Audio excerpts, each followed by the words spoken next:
So welcome back, and hello if you are new. I hope that all of you are keeping safe and sound, and it's so great to be back and doing another Apocalyptic Anniversaries. So I know you guys really appreciate the content that I put out, so if you wanted to show your support in any way, there's a link down below and you can donate, to kind of help the channel. Anything is, of course, appreciated. It's a big one. It's the 20th anniversary of one of the best albums of all time. It was played in full at the Royal Albert Hall, and I missed the show because I'm an idiot.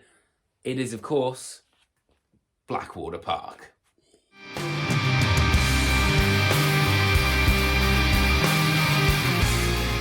So, a little known fact that I read from the liner notes in the record is that the day before these guys were going into the studio, Michael and Peter Lindgren were on the train, and this guy robbed them. And in the end, he only took Peter Lindgren's money because when he tried to get Michael Ackerfeldt's guitar, he said, "Dude, I've got an album to record and I'm going into the studio tomorrow." So imagine what would have happened had his guitar been taken. So as we all know, Blackwater Park is a landmark album. But I think the real reason why this album is so different is because this is the first time that OPETH worked with Steven Wilson. And I feel like when he works with a band as a producer, he's very much on hand, really part of the writing process and kind of looking at different ideas and how they might fit together with that band, for example, which have his voice in them.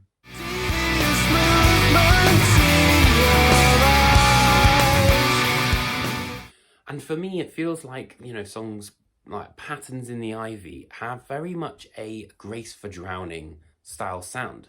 And that makes me think maybe it was actually Steven Wilson's influence on this album.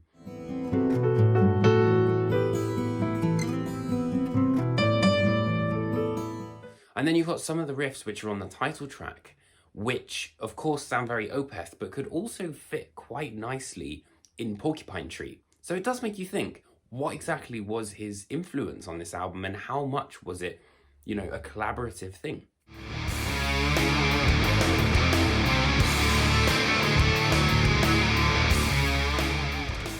I also think that the positioning of this album definitely lends to that sense of kind of flow and streamlined quality that we've known from OPETH. The Leper Affinity opens the album with that "We enter winter once again," and like that massive sort of towering feeling that you get when you hear that vocal line.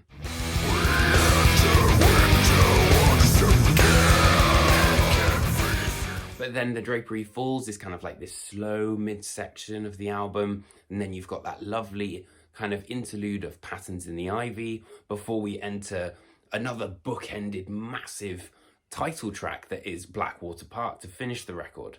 I also think that this record is, and bear with me, cold, pensive. A great example of that is the ending of The Leper Affinity. With that piano, it's got this weird sense of mystery, melancholy. There's a sense of regret to it as well.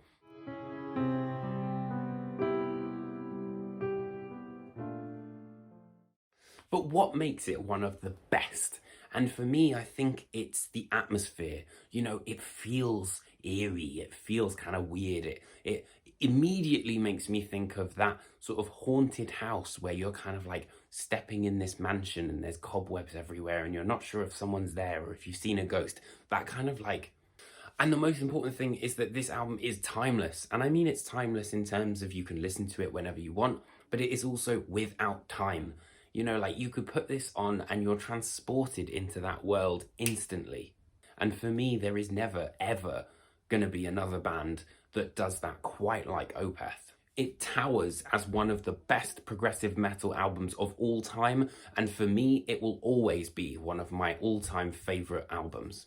So I hope you guys enjoyed this Apocalyptic Anniversaries, but I would love to hear what your stories are. What do you think of this album? What does it make you feel? Drop a comment down below, and if you do enjoy the content that I put out and you wanted to support me, there's also a link right underneath in that description box. So until then, I will be back for another 2 Apocalyptic Anniversaries in April, and I will see you very, very soon. Take care.